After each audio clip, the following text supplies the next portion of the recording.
இப்போ 5 நிமிஷத்தில் டக்குன்னு ஒரு கார சட்னி எப்படி செய்கிறதுன்னு பார்க்கலாம்.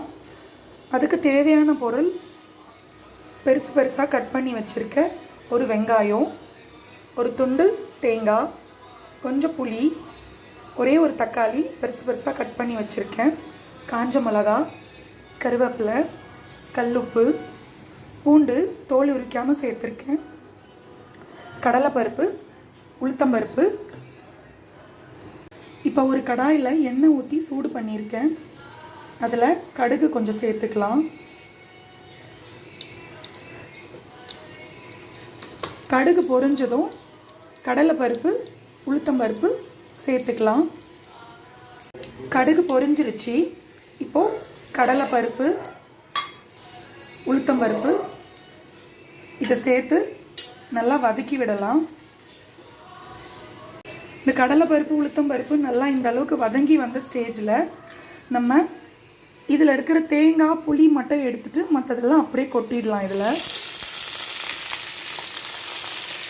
உங்களுக்கு தேவைப்பட்டால் பூண்டு தோல் உரித்து கூட சேர்த்துக்கலாம். நான் சட்டுன்னு செய்கிறதுக்காக தோல் உரிக்காமல் சேர்த்துக்கிட்டேன். உப்பு எல்லாம் இதுலேயே போட்டிருக்கேன். நல்லா இதை சிம்மில் வச்சு வதக்கி விடணும். இப்போ இதில் ஒரு மூடி போட்டு 5 நிமிஷம் நல்லா வதங்கட்டும். அந்த 5 நிமிஷத்துக்குள்ளே நீங்கள் அப்பப்போ திறந்து கிளறி விடணும். இப்போ இதை ஓப்பன் பண்ணி என்கிட்ட கொத்தமல்லி யூஸ் பண்ணிவிட்டு கொஞ்சம் தண்டு இருக்குது, இதை சேர்த்துக்க போகிறேன். நான் இது இருக்கிறதுனால சேர்த்துக்கிறேன், இல்லைன்னா பரவாயில்ல. சேர்த்து கொஞ்சம் கிளறி விட்டுடலாம். இன்னும் 5 நிமிஷம் ஆகலை, அதுக்குள்ளே இது நல்லா வதங்கி வந்துருச்சு. இன்னும் கொஞ்சம் நேரம் மூடி போட்டு விடலாம்.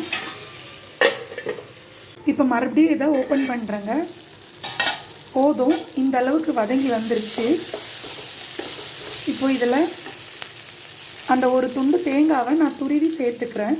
உங்களுக்கு வேணான்னா தேங்காய் சேர்த்துக்க தேவையில்லை, தேங்காய் வந்து ஆப்ஷனல் தான். அந்த ஒரு துண்டு புளியும் சேர்த்துக்கிறேன்.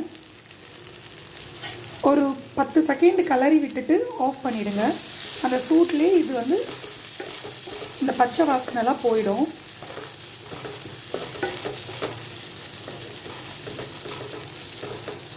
போதும், இதை ஆஃப் பண்ணிடலாம். இப்போ இதை நல்லா ஆற வச்சுட்டு மிக்ஸி ஜாரில் போட்டு அரைச்சி எடுத்துக்கலாம். இது சூடு ஆறுனதும் கொரன்னு அரைச்சி எடுத்துக்கிட்டேன். தேவைப்பட்டால் தண்ணி சேர்த்து அரைச்சிக்கலாம். இப்போ நம்ம வதக்குன அதே கடாயில் கொஞ்சமாக எண்ணெய் ஊற்றி கடுகு போட்டு இதை தாளித்து எடுத்துக்கலாம். உங்களுக்கு தாளிப்பு வேண்டான்னா கூட அப்படியே சாப்பிடலாம், நல்லா தான் இருக்கும். தாளிப்பு கூட ஆப்ஷனல் தான். நான் செஞ்ச இந்த கார சட்னி ரெடி ஆயிடுச்சு. நீங்களும் ஒரு வாட்டி ட்ரை பண்ணி பாருங்கள். தேங்க்யூ.